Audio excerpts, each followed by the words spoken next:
back to my channel guys. At dahil birthday ni Miss Shine Shine Vlog, dito kami ngayon sa Don Lechon magsi-celebrate ng kanyang birthday. So 6 minutes lang ito mula sa Pasay Ris MRT exit D po tayo.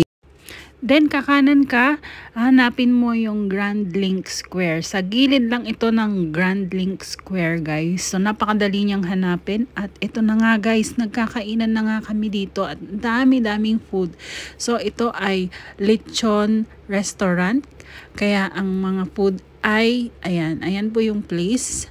Ayan ang Don Lechon. Ayan, Don Lechon dito sa Pasay Ris. So exit D yan ng MRT.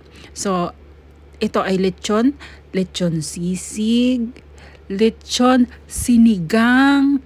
Ayan, sinigang na lechon, 'di ba? Ngayon lang ako nakatikim nito, sinigang na lechon at talagang gustong-gusto ko yung sabaw. Ang sarap.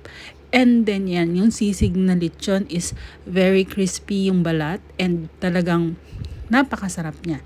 And ito nga yung binagoongang lechon. So lahat ng dish nila dito is about lechon.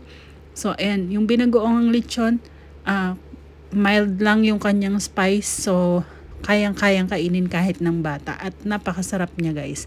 So itong sisig talaga ang na-enjoy ko. Paborito ko talaga tong sisig. Kaya talaga namang enjoy ako dyan sa sisig na yan.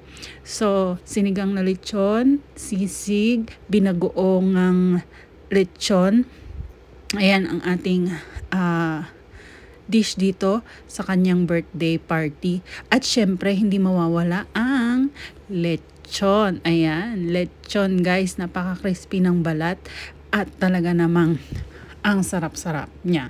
So, eto na nga guys, meron pang isa, pancit lechon. O diba guys, ang sarap niya, no? Tingnan nyo, gustong-gusto nila yung balat. Talagang hinahanap nila yung balat. So, yan lang guys. Maraming salamat at happy birthday ulit kay Miss Sunshine Vlog. I-enjoy ko muna tong pagkain na to. So, if you like this video, please give me a thumbs up, subscribe to my channel at hit that notification bell para lagi kayong